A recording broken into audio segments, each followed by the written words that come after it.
देखें ये बीफ का कीमा है। मैंने 2 दफ़ा मशीन में निकलवाया है। अगर आपको वहाँ तीसरी दफ़ा भी निकलवा सकते हैं अगर आपको लगे कि ये अभी और इसको बारीक होना चाहिए। अच्छा, तो ये मैंने 2 दफ़ा निकलवाया और ये बिल्कुल सही है। अब मैं ये 1 किलो कीमा है, इसमें मैं 150 ग्राम पपीता, कच्चा पपीता जो होता है वो लगा के इसमें रख रही हूँ। ठीक है, अच्छी तरह मिला के, और चीज़ें इसमें अभी नहीं मिलाऊंगी, सिर्फ पपीता लगा के और इसको रख दूंगी 3-4 घंटे के लिए, ताकि इसमें गलावट आ जाए। ठीक है, और उसके बाद फिर जब मैं और चीज़ें लगाऊंगी इसमें तो वो सब आपको दिखाऊंगी, और उस वक्त इसको कितना अच्छी तरह से मसलना चाहिए वो भी आपको उस वक्त दिखाऊंगी कि कैसे मसलना चाहिए। तो अबाउट 150 ग्राम्स जो है इसमें पपीता लगाया है। ओके, बारीक पीस लिया था मैंने और वो इसमें लगा दिया है। अभी कुछ नहीं डालूंगी, नमक वगैरह कुछ नहीं डालूंगी, वरना ये पानी छोड़ेगा। और अच्छी तरह मैंने देखें कितना सूखा है, बिल्कुल ड्राई है ये, और बिल्कुल वो नहीं है। और क्योंकि इसमें मुझे चिकनाई कोई नहीं मिली है, तो जब मैं और मसाले मिलाऊंगी तो उस वक्त इसमें घी भी मिलाऊंगी, क्योंकि मुझे यहाँ चिकना गोश्त नहीं मिला जिसमें मैं अच्छी वो चिकनाई ले लेती साथ। तो ये बिल्कुल रूखा गोश्त है, उसके मैंने कीमा निकलवाया था, तो ये वो है। ठीक है, तो इसको मैं गलावट के लिए, कि अच्छी तरह इसमें गलावट आ जाए, 3-4 घंटे के लिए मैं इसको ढक के फ्रिज में रख दूँगी। एक और चीज़ कर रही हूँ, इसमें अदरक लहसुन भी लगा के रख रही हूँ। ठीक है, तो 2 टेबल स्पून है, 1 टेबल स्पून अदरक, 1 टेबल स्पून लहसुन, ये भी मैं इसमें लगा के रख देती हूँ साथ ही। ओके जी, ये मैंने ओवरनाइट रख दिया था पपीता अदरक लहसुन लगा के इस कीमे को। बिल्कुल सूखा रूखा है, बिल्कुल पानी नहीं होना चाहिए। अब मैंने प्याज चॉप की है बारीक बारीक। ठीक है, इसका भी पानी निचोड़ लिया है, इसमें भी बिल्कुल पानी नहीं होना चाहिए। थोड़ी सी हरी मिर्चें भी इसमें साथ की हैं। ये थोड़े से काजू हैं, ये मैं ये भी पेस्ट बनाऊंगी इसका, लेकिन पानी डाले बगैर बनाना है पेस्ट। ये लाल मिर्चें हैं 1 टीस्पून लेवल से। ये भुना हुआ पिसा हुआ ज़ीरा है, ये भी 1 टीस्पून है। 1 टीस्पून नमक है। ठीक है, और ये मैंने पहले ये मसाला बनाया था गलौटी का कबाब मसाला, कुछ अर्से पहले बनाया था। इसके मैंने लिंक में डाल दूंगी डिस्क्रिप्शन में। इसके भर के 2 टेबल स्पून ये डालना है, इसमें मिलाना है। तो सबसे पहले मैं इसको प्याज को करती हूँ, पेस्ट बनाती हूँ। कोशिश ये करनी है कि पानी डाले बगैर इसको करना है, इसी तरह पानी डाले बगैर ये जो काजू है उसको भी पेस्ट बनाना है, ताकि बिल्कुल भी ना हो। फिर इसमें मैं धुआं दूंगी कोयले का घी के साथ, फिर मैं दिखाती हूँ उसके बाद। इसमें ब्राउन की हुई प्याज भी मिलानी है, वो भी साथ पिस जाएगी। ठीक है, वो भी इसमें मिलाती हूँ। वो भी 2 टेबल स्पून लाल की हुई प्याज जो है 2 टेबल स्पून डालने हैं। ठीक है, अगर पिस ना रहा हो तो या तो आप थोड़ा सा केवड़ा डाल दें, या थोड़ा सा ये रोज़ एसेंस है ये डाल दें। ठीक है, क्योंकि इसमें इतर वगैरह खुशबू वगैरह बहुत जाती है, तो ये मैं थोड़ा सा अबाउट 1/4 टीस्पून मैंने ये गुलाब का ये एसेंस डाला है। ठीक है, अगर ज़रूरत हुई तो मैं थोड़ा थोड़ा पानी करके डालूंगी, बिल्कुल ज़्यादा पानी नहीं डालना है इसमें।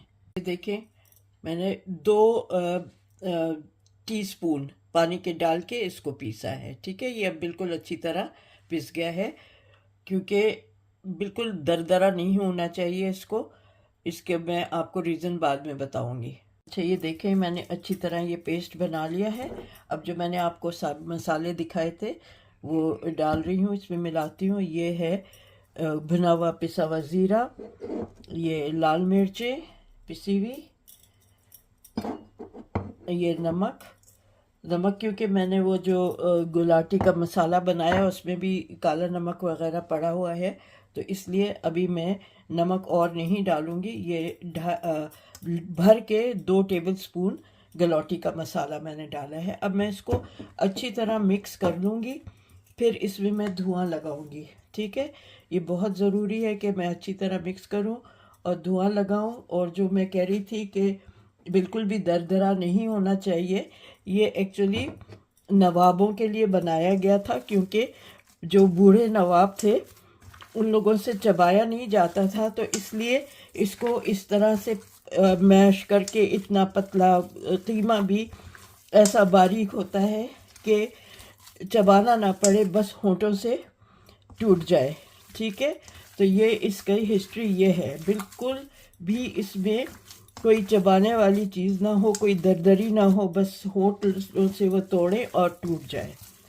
ठीक है, तो अब मैं इसमें चर्बी वाला, क्योंकि मैंने कीमा नहीं लिया था, मैं इसमें घी मिलाऊंगी। तो वैसे तो ये होता है कि 85% कीमा बग़ैर उसका हो, और उसमें 85 एंड 15% उसमें चिकनाई हो। मुझे चिकनाई नहीं मिली थी अच्छी, मुझे समझ नहीं आई थी वो चिकनाई की, तो इसलिए मैंने सोचा था कि मैं चिकनाई की जगह घी डालूँगी। मेरे घर का घी है तो मैं वो डालूँगी इसमें। तो ये बस मैं अच्छी तरह मिक्स कर रही हूँ, फिर मैं आपको दिखाऊँगी। इसमें मैंने वो भी डाली है, तली हुई प्याज।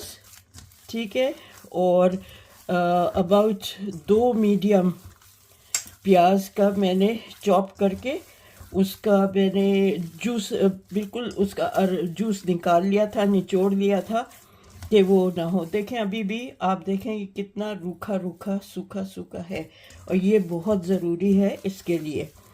ठीक है, अब मैं इसमें थोड़ा दही मिलाऊंगी, और वो भी मैं थिक दही लूँगी। उसमें कोशिश यही होगी कि उसमें कम से कम पानी हो। अगर आपके पास पानी वाला दही जिसमें लिक्विड ज़्यादा हो तो उसको आप छान लीजिएगा, उसको छान इस तरह से कि कपड़े में डाल दीजिएगा, ताकि उसका एक्सेस पानी जो है वो निकल जाए। मैंने यहाँ मिलता है thick green yogurt, Greek yogurt, मैंने वो ये लिया है, वो अभी मिला के इसमें डालती हूँ। ये देखिए, मैंने क्रीमी नेचुरल योगर्ट लिया है, इसमें लिक्विड पानी बहुत कम होता है, और तो वो मैं इसमें मिलाऊंगी क्वार्टर से थोड़ा ज़्यादा, क्वार्टर कप से थोड़ा सा ज़्यादा दही इसमें मिलाऊंगी। ठीक है, तकरीबन हाफ। ओके, अच्छा, इसमें एक और जो बहुत ज़रूरी इंग्रेडिएंट जाएगा वो ये है भुने हुए चने का मैंने पाउडर बना लिया है। ठीक है, इसके 2, 3 और 4 ये टेबल स्पून डाल रही हूँ। ठीक है, जो भुने हुए चने नहीं होते जिसका काला छिलका होता है, ये वाले चने। ठीक है, ये इसको मैंने पीस लिया था, और इसके मैंने 4 चमचे, ये भुने हुए क्योंकि चने होते हैं तो भूनना नहीं पड़ता। अगर आपके पास ये ना हो तो आप बेसन लीजिएगा और उसको भून लीजिएगा। ठीक है, उसको भून के इसमें मिला लीजिएगा। ओके, तो ये भी अभी मैं मिक्स करती हूँ। आटा भी मिला लिया, चने का आटा, और वहाँ वो कोयला मैंने जलाने रखा है। जैसे कोयला जलता है तो मैं फिर इसमें इस कटोरी में फॉइल की इसमें घी डालूंगी और कोयला इसमें रख के फिर ढक दूंगी। ये देखिए, मैंने 1 टेबलस्पून भर के घी डाला है। ओके, अब मैं जैसे ही वो कोयला गर्म हो जाएगा मैं इस पर रख के और फिर इसको ढक दूंगी। ये जी मैं ये इस पर रख रही हूँ। ठीक है, और मैं इसको ढक दूंगी, और मैं इसको 5-10 मिनट के लिए अच्छी तरह से इसमें धुआं हो जाए ढक के रख रही हूँ। बड़ी अच्छी खुशबू आ रही है कोयले की, स्मोक की। अब मैं इसको घी को अच्छी तरह मिला के और फिर मैं इनको शैलो फ्राई करूँगी। ज़्यादा इनको पतला पतला टिक्कियाँ बना के इनको शैलो फ्राई करूँगी, बहुत ज़्यादा तेल नहीं डालूँगी फ्राई करने में। मैं फिर आपको दिखाऊँगी ये तल के।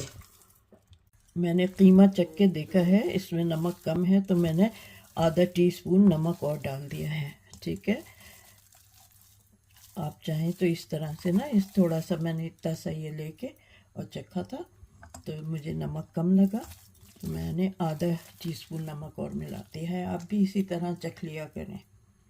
ओके जी, ये मैंने तेल गरम करने रख दिया है मीडियम टू लो पे। पहले से गरम करने रख दिया था तो इसलिए अब मैं इसको थोड़ा सा हल्का किया है, क्योंकि मैं नहीं चाहती कि कबाब एकदम से डालने से जल जाए। ठीक है, ये बस इस तरह से मैं टिकिया बना बना के हल्का सा हाथ पे पानी लगा लें ताकि ये चिपके नहीं। वैसे तो नहीं चिपकना चाहिए, बिल्कुल रूखा रूखा है। तो बस इस तरह से मैं ये बिस्मिल्लाह ये डालती जाऊंगी। एक और दिखा देती हूँ आपको।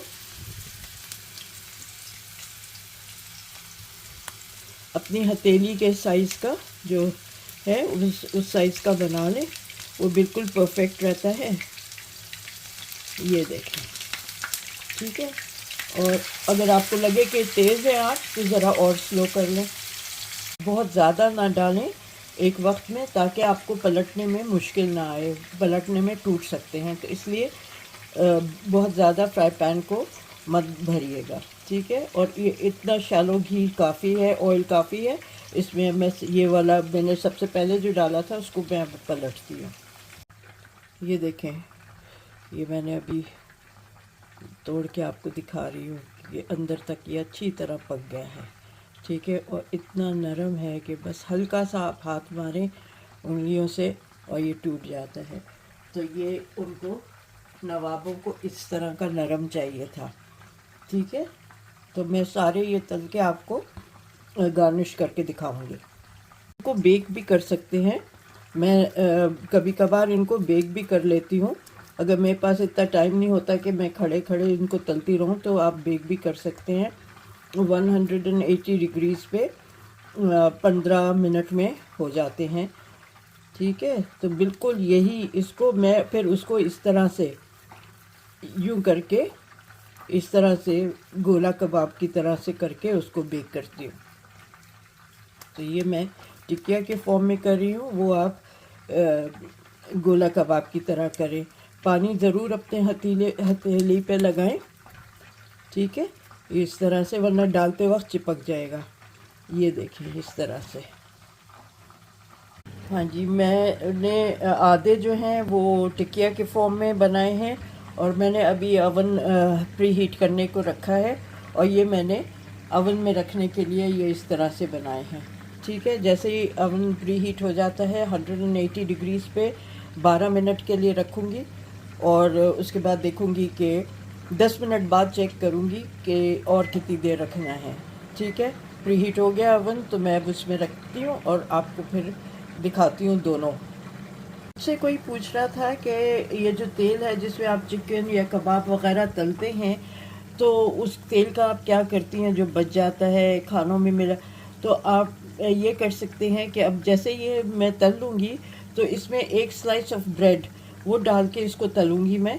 तो वो जो ब्रेड है वो स्लाइस वो पूरा जो इसमें स्मेल्स हैं वो एब्जॉर्ब कर लेगा। ठीक है, तो फिर आपके जो तेल है उसमें फिर वो सारे जो स्मेल्स हैं, सारे गरम मसाले प्याज वगैरह की, वो फिर नहीं रहेंगे।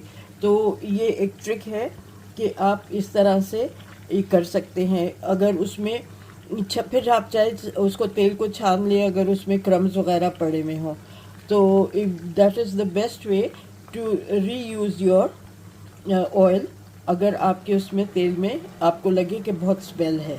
ठीक है, और ख़्याल रखें कि 2 दफ़ा से ज़्यादा उसको यूज़ ना करें। ठीक है, जैसे अभी ये मैंने ताज़ा तेल डाला है, ये वो वाला तेल है जिसमें मैंने प्याज तली थी। ठीक है, क्योंकि प्याज की स्मेल अगर इसमें आ जाए तो इट डज़न्ट मैटर, क्योंकि मैंने तली हुई प्याज इसमें डाली है। अब जब मैं इसमें ये निकालूंगी तो एक स्लाइस इसमें तल लूँगी और इसको मैं अलग कंटेनर में रखूँगी। उसी कंटेनर में नहीं डालूँगी, दूसरे कंटेनर में रखूँगी और फिर उसमें जो भी और गोश्त या कबाब फ्राई कर रहे होंगे वो मैं इसमें फ्राई कर लूँगी। कि ये जो किनारे वाला टोस्ट है ना, स्लाइस, ये मैं इसमें आधा करके ऐसे डाल रही हूँ। ठीक है, ये क्योंकि कम तेल है इसमें इतना मसला नहीं है, लेकिन मैं इस तरह से डाल रही हूँ और ये एब्जॉर्ब कर लेगा इसकी सारी जो स्मेल है, और फिर मैं इसको हटा दूँगी। 2-3 मिनट के लिए तलना है इसको, कोई ब्राउन नहीं करना, कुछ नहीं, बस इसको थोड़ी 2-3 मिनट इसको फ्राई करना है ताकि ये स्मेल को एब्जॉर्ब करे, और दबा दबा के निकाल लेना है। ये देखें, ये मैंने कर लिया और इसको अच्छी तरह से दबा के जितना इसमें तेल था वो एक्सेस वो निकाल लिया है। ठीक है, इसी तरह ये वाला भी स्लाइस का दूसरा हिस्सा भी इसी तरह यूँ दबा दबा के इसको आप करें, और फिर इसको छान लेंगे। ये तो बहुत कम तेल है, थोड़ा सा ही है, ज़्यादा नहीं है, 1-2 अंडे तले ठीक हो जाएगा। लेकिन मैं आपको ये दिखा रही हूँ कि अगर ज़्यादा तेल हो तो इसी तरह से आप उसको कर सकते हैं, यूँ दबा दबा के उसको निकालें और फिर इसको एक साइड पे ला के यूँ दबाएं। ठीक है, और बस इसको थोड़ा सा रखें ताकि एक्सेस ऑयल जो है वो टपक जाए। ठीक है, ये टपक जाए और बस ये हो गया। ठीक है, तो अब ये इस तरह से आप इसको सेव कर सकते हैं। ऑयल को किसी और कंटेनर में डालें, बॉटल में डाल के रख लें। ये ओके जी, ये देखें ये बेक हो गए हैं, और ये मैंने जो तले थे टिकिया की फॉर्म में ये वो हैं, और ये बेक किए हुए हैं। ठीक है, अब मैं इनको गार्निश करके आपको दिखाती हूँ कि कैसे सर्व करूँगी मैं। अस्सलाम वालेकुम। हाँ जी, देखें ये है मेरी आज की रेसिपी। उम्मीद है आप मेरे साथ रहेंगे और मैं जिसकी जो डिटेल है वो आपको दिखाऊंगी, और आप लोग एंड तक बने रहेंगे और देखेंगे कि ये मैंने किस तरह से बनाए हैं। ये गलौटी के कबाब हैं जो मैंने 2 तरह से बनाए हैं, तले भी हैं और बेक भी किए हैं। और ये नवाबों का डिश है, तो क्यों ना इसको नवाबों की तरह सजाया जाए। इस पर गुलाब की पत्तियाँ, क्योंकि इसमें गुलाब का एसेंस भी डाला है, अंदर भी मसाले में गुलाब की पत्तियाँ पिसी हुई हैं, और भी बहुत सारी खुशबुएँ पिसी हुई हैं इसमें, इसके गलौटी के मसाले में। तो इसी तरह से फिर नवाबों की तरह आप लोगों को भी दिखाना चाहिए कि इस तरह से सर्व करें। और उम्मीद है आपको मेरी ये रेसिपी, ये एफ़र्ट पसंद आएगा, और आप मुझे सब्सक्राइब करेंगे, शेयर करेंगे, लाइक करेंगे, और प्लीज़ कमेंट ज़रूर कीजिएगा आपको कैसे लगा। मैंने डिटेल में सब बताया है कि कैसे इसको फ्राई करें और किस तरह से बेक करें। जो डिस्क्रिप्शन है उसमें मैं गलौटी के मसाले की लिंक भी डाल दूँगी, और बाकी डिटेल भी इंग्रेडिएंट्स की डाल दूँगी। इसके साथ ये मैं जूस रखा है जो मैंने थोड़े दिन पहले बनाया था, अभी लास्ट वीक, अमरूद का शरबत, ये वो है। इसके साथ बहुत मज़े का लग रहा है। उसमें भी पुदीना बहुत अच्छा लगता है, इसमें भी इस पर पुदीना अच्छा लगता है, हरा धनिया इसमें इतना अच्छा नहीं लगता इन कबाबों के साथ। तो ये है मेरा चटपटा आज के गलौटी कबाब की रेसिपी। उम्मीद है आपको ये पसंद आएगा और आप लोग ज़रूर मुझे फ़ीडबैक देंगे। आप लोग अपना ख्याल रखिए, टेक केयर। उम्मीद है आपके रोज़े अच्छे गुज़र रहे होंगे, और आप लोग मुझे बताएंगे कि आपको मेरी ये रेसिपी कैसी लगी। टेक केयर, अल्लाह हाफिज़।